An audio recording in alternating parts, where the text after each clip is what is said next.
Whoa. My life was cool. Hello and welcome to I Can't Believe It's Not the Mouse, the podcast all about animated features not made by Disney. I'm your host, Octaviano Macias, and now that we're definitely in the new year, not just in terms of the videos, but in terms of how this was filmed, I just want to say Happy New Year, and, well, I figured, what can I do to kind of shake things up? I mean, of course, if you're listening to this is just coming off right after the Lego Movie episode. And honestly, I kind of struggled to think, like, okay, what do I do right after that? Like, should I do a themed month? Should I do just anything that comes to mind? And eventually I settled on Beavis and Butthead. Yeah, the comedic duo from the 90s that a lot of parents hated, has grown to be, you know, of course I wouldn't say cult classics, given that they were popular even then, but, you know, they've grown a considerable fan base, that is the point. Of course, they were popular enough to warrant a movie back then, which caught people off guard. I remember, like, one of the biggest things is, of course, like, you have, even, like, on the old covers, they would have, like, the two thumbs up from Siskel and Ebert, the famed critics who, of course, popularized that term. And from what I remember is that even they were kind of surprised, like, wait, this is actually smarter than we thought, and that's pretty much what caught my attention about it. Because back then, when I first saw this, I mean, I was, you know, like, around 10 to 13 when I first saw this movie. This was almost a decade, or probably already at the decade after it had come out. Yeah, it had to be a decade, because I remember watching this pretty much after Team America, and even though I know Team America came out before the decade, by the time I watched it was once it had hit home video for like a while. So yeah, it was already a decade for sure. So yeah, it had to be when I was like around 13, 14 years old. Anyways, beside the point. I was not too keen on the two characters. I mean, not that I had ever seen anything that they had done before, but I had pretty much gotten an understanding of the concept. Like, okay, they're two dumbasses who just sit on the couch watching TV, do that whole laugh, and I was just like, I'm not interested in that bullshit. But when I heard, like, oh yeah, this is smarter than what it was, like, finding out that that's what Siskel and Ebert thought, I was like, okay, you know what?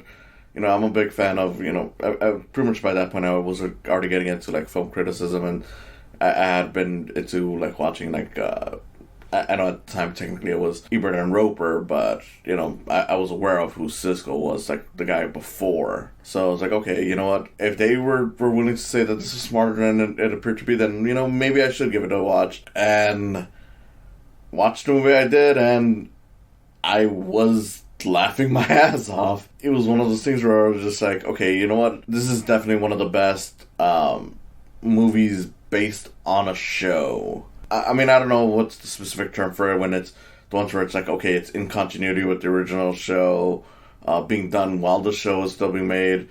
Like, I don't know if they have a separate term from that. Like, I know it's not a reboot, that's for sure, or an adaptation. Well, it's technically an adaptation, but not like a reboot, I guess. It's just while the show was still around, still going with the same team and all that stuff.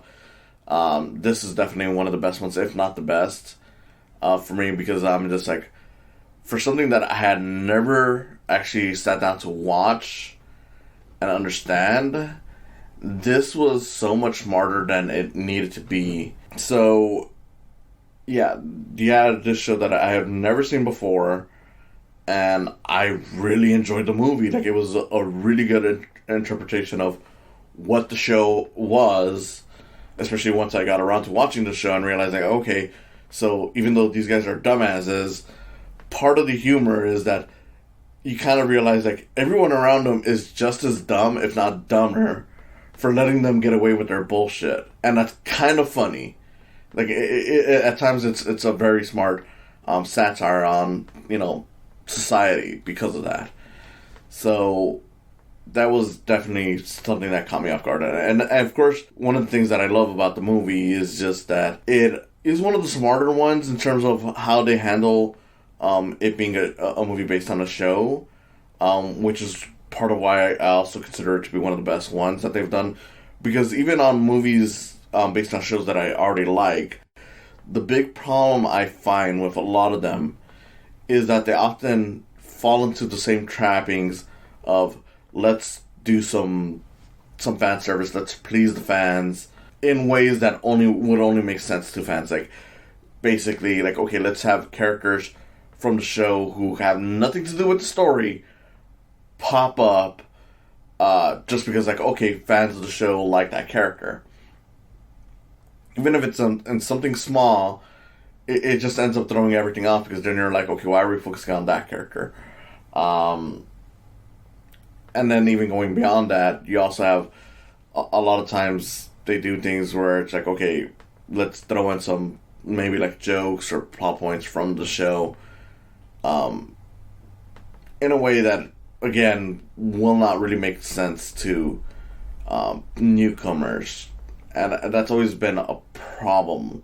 Some of them do it well. Like, I think the Simpsons movie does it really well, even if you're not a fan of the show. But even then, it still does fall into those trappings where it's like, you kind of could have cut out some of the stuff, and it probably would have made for a better movie for the general audiences. Like, I get it, you want to please the fans, but at the same time, like, the story that you're doing does not demand these characters. Because after having watched the show, I realized, like, okay, there's a lot of characters that were regulars on the show that do not appear in this movie, or at the very least only appear in the background. Like, you have characters like Daria, or Beavis and Butthead, like, have this essentially third group member.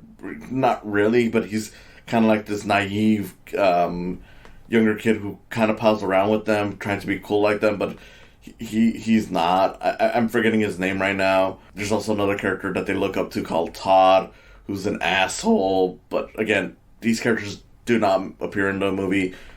Their coach doesn't appear. Realistically, it's only one of the teachers and one of the principals that shows up. Aside from a very small reference, you don't even see them at their workplace, because that was one of the things that surprised me when I watched the show. It was like, yeah, they actually work at a burger joint. Surprisingly, someone actually let these two dumbasses work at a fast food place. And I get it, you have stupid teens working there, but, if you've seen the show and know these characters, you know why that's a very bad idea. But anyways, at that point, I'm just talking about just the show. And we're here to talk about the movie, which, the movie, I mean, aside from the critical aspect of it, what caught my attention was realizing that the plot was this very simple premise that just gets ballooned. And I always love it when movies do that, where it's like, it's this one little thing that goes wrong, and because of that, we just explore upon this whole thing. Like, in this case, it was that at the start of the movie, they wake up and their TV is missing.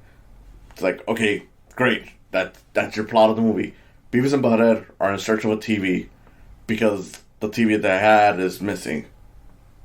Great. And it's funny because even in that scene, you kind of realize how stupid they are, because the guys who stole their TV weren't even all the way gone by the time they wake up and notice this.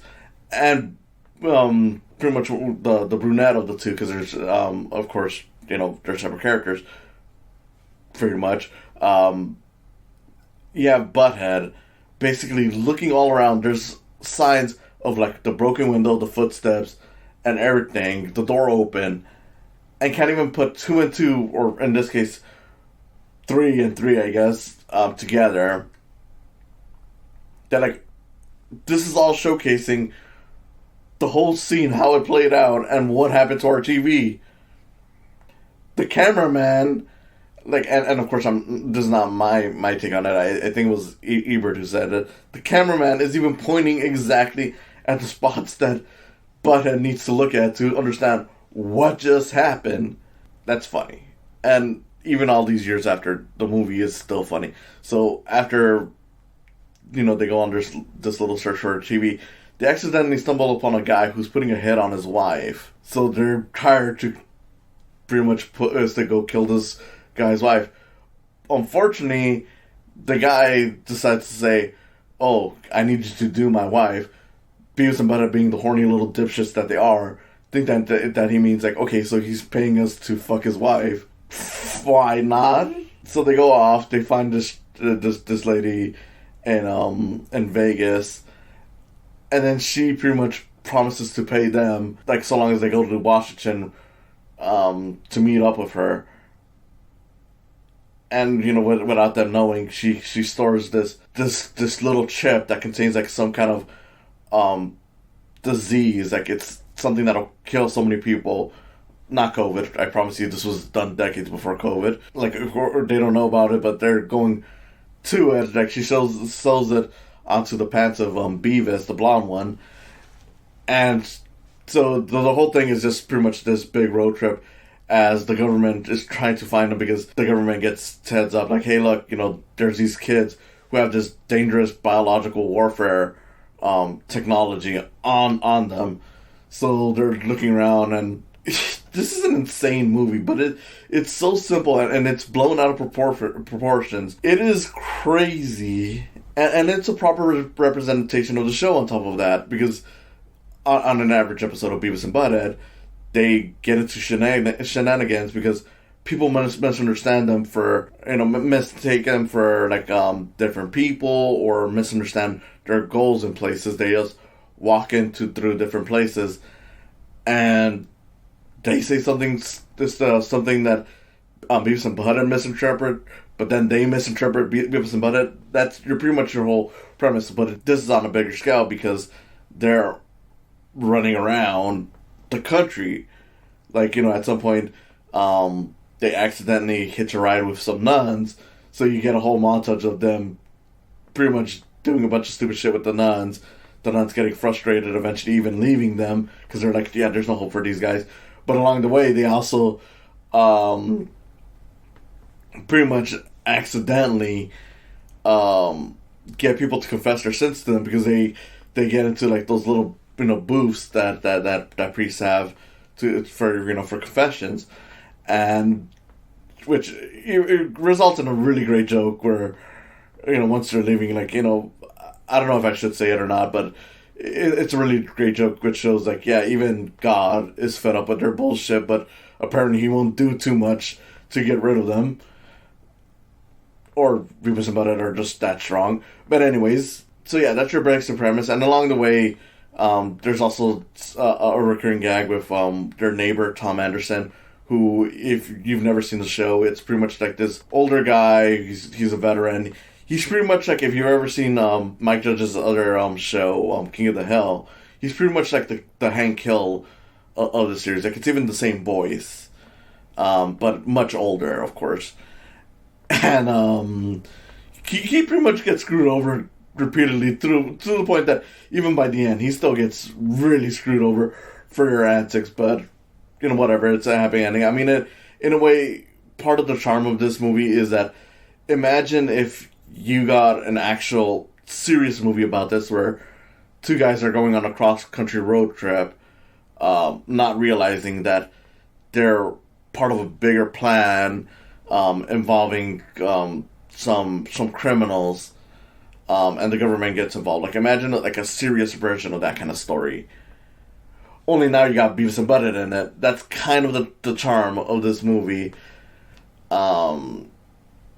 And I love it for that. I mean, right down to the couple that shows up in this movie, like the guy that initially gives him the job to kill his wife, and then the wife, are played by Bruce Willis and Demi Moore, who were at the time together. And it's a perfect example of how celebrity voice casting can work, because it was like, okay, we got it. We got this, great couple that were, known for like more serious action movies, or just dramas, here being turned into like these trashy alcoholic people who are just trying to screw over these dumbasses. And of course that's why it works. It feels like something that would legit be a movie they would star in.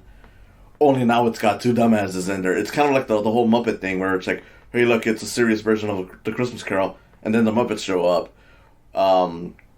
which in a way makes me want more Beavis and Butthead movies. I know that they are actually doing finally a sequel on Paramount Plus. At least Mike Judge has mentioned as such, which explains why they were even promoted on Paramount Plus to begin with. I mean, Jesus, imagine promoting a very old show on your thing that's trying to attract new viewers. I mean, granted, it's a good show, but still. But yeah, that's pretty much where we're at in the movie. Like, it's kind of like, imagine something like the Muppets, where it's like, okay, let's take a serious movie, but then add in, these characters, and it just throws the whole thing off. It makes it funnier. It adds a whole dynamic. I mean, even after all these years, I still laugh hard with this movie because it is just that damn funny. But it does make me want more movies like this. Like, imagine if we had The Lord of the Rings, only instead of Frodo and Sam, we had Beavis and Butthead being the ones tasked to get rid of the ring. Or imagine, I don't know, Star Wars, but instead of just Anakin, it's Beavis and Butthead. Like, just having these pair thrown in makes it all the more funnier, because it's like, look, these are some horny, dumbass morons who everyone mistakes to be, more brilliant than they are. Like, even by the end, once the day is saved and everything, you got the FBI agent who's been hunting them down throughout the entire thing. Pretty much, realize, like, okay, so they're not evil. But then he goes on to say, like, oh yeah, they're actually, fine, outstanding young men, which I'm like, you've seen how they've been acting around you, haven't you? Like, I can understand you realizing, like, okay, they were just, misled by these criminals. But the fact that you think that they're actually brilliant is like, come on. And speaking of the agent, that's actually one of the funnier things about this movie, is that there's a running gag with the agent where everywhere they go, he always gets one of his agents, pretty much a lady, to give a full cavity search to everyone around, even his direct assistant or whatever, Agent Bork, I think was his name, I know it was something weird, is pretty much pointing out, like, wait, do we really need to be getting, like, cavity searches on everyone? And he's like, yes, we have to get it as detailed as possible, because everyone here could be, connected in some way. So it's like you're playing it very straight, but you can see the stupidity in it, and that's kind of the joy, like, that Beavis and Butthead bring out the stupidity in all these different characters and all these tropes that you would normally get in, like, the serious version of this movie. It's just hilarious. And I was just laughing the whole way through, because I'm just like, this guy really doesn't know anything. Like, he is, showcased to be competent and everything, but it's like, everything that he's piecing together is completely wrong, because he's dealing with two of the dumbest morons to ever walk animation, but he doesn't know it. And that, I know I'm, definitely sounding like a broken record, constantly pointing out that it's a funny movie, but it's the thing. It's just, wow, it's just a brilliant piece of animation. Like, it's definitely one of the funniest movies I've ever seen, because of just all the way that these characters come together to essentially make these two dumbasses into heroes. And at 80 minutes, it's just such a very brisk, well-told movie, to the point that I don't even mind that midway through the movie, they kind of waste a few minutes on introducing Beavis and Butthead's fathers. Like, it really adds nothing to the plot, but even those scenes are just so damn hilarious, and just getting an insight of, like, okay, so that's why these guys are the way they are, is honestly pretty hilarious. And it's just a great way to showcase, like, okay, these are who they are. This is who pretty much, made them the way they are, even though they weren't even a part of their lives for much. And it's just a quick, like, it's fan service. It's essentially like, okay, people have asked for years, like, who are their parents? So let's just showcase their fathers being like these motley crew roadies who've gone rogue or whatever. Again, it doesn't take away too many minutes. It's just like 2 or 3 minutes. I mean, the reason why I don't give that as much flack as the stuff that I had mentioned earlier is that essentially it's introducing some details to the plot. Like, it's just basically showcasing, like, okay, so there is some history of their family being criminal, so that furthers the FBI's search for these guys. And it just gives you like a brief, like, okay, here's a scene where they get to rest a little bit and actually interact with people who are on their exact same level. It's not really necessary, but it's a nice little detail to have, and it doesn't feel like, okay, we're just pandering for fans' sake. Like, you know, that's what it technically is, but it's not the same way where it would be like, okay, let's showcase this popular character from the show. Like, it is at least trying to add something, even though it doesn't really accomplish much. Which then leads into another scene where Beavis and it's just Beavis. Gets high off of like this cactus thing that he eats. So you get this really trippy animation sequence based off of Rob Zombie's artwork. It's not really. I guess you could say that it's kind of a waste of time in the movie. But you know what? I'm like, you know what? We needed a little break, and you know, as a little time filler, just to showcase, like, okay, here they are, pretty much seeing a bunch of weird shit, which eventually leads to one of the villains finding where they're at. You know, it's fine. It's definitely not something that I would complain about all too much. But I guess I should mention that before someone mentions, like, hey, you know, you said that this movie was very, you know, fast paced and, you know, didn't have fan service or whatever, you know, but, you know, here's that scene and here's that scene. Like, yeah, but, you know, I don't have a problem with those. It's all really well done scenes.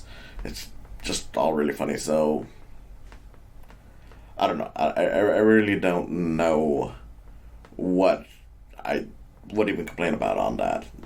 The only thing I can say is that, of course, this has been seen by a lot of people. It's a very, very popular movie. I mean, it, of course, is not the biggest hit now because we've had other big hits through animation, whether it's adult animation or not.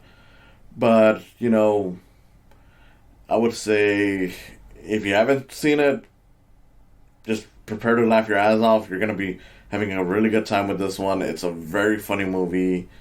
It's very well told. It's very fast.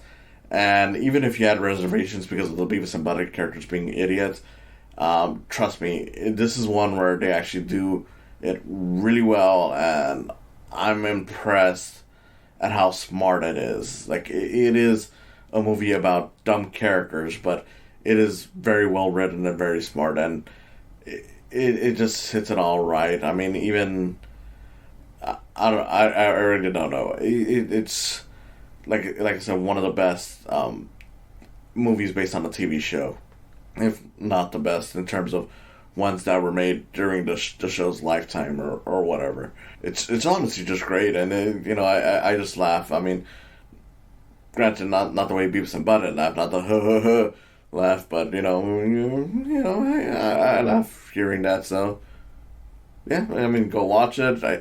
I don't know why anyone would. I mean, I know why people would hesitate, but I don't know why anyone would hesitate after hearing that. Yeah, it's not as stupid as it seems on face value, but you know, it's a great one. So with that, I think I'll just close it off. I mean, there's really not much I can say. I mean, it's a great comedy. It's funny. It's well done. So yeah, thank you for listening. This has been Octaviano Macias, host of I Can't Believe It's Not the Mouse. If you enjoyed this, please consider subscribing to my YouTube channel. That's Psycam Films. If you want to support me even more than that, I do have a Patreon account. It's on www.patreon.com/psycams. That's SAICAMS. MS. The YouTube channel is Secondhand Films, so I hope that's pretty easy to find. Otherwise, again, thank you for listening, and I hope to see you next time. I think I just figured something out, Beavis. What? This sucks.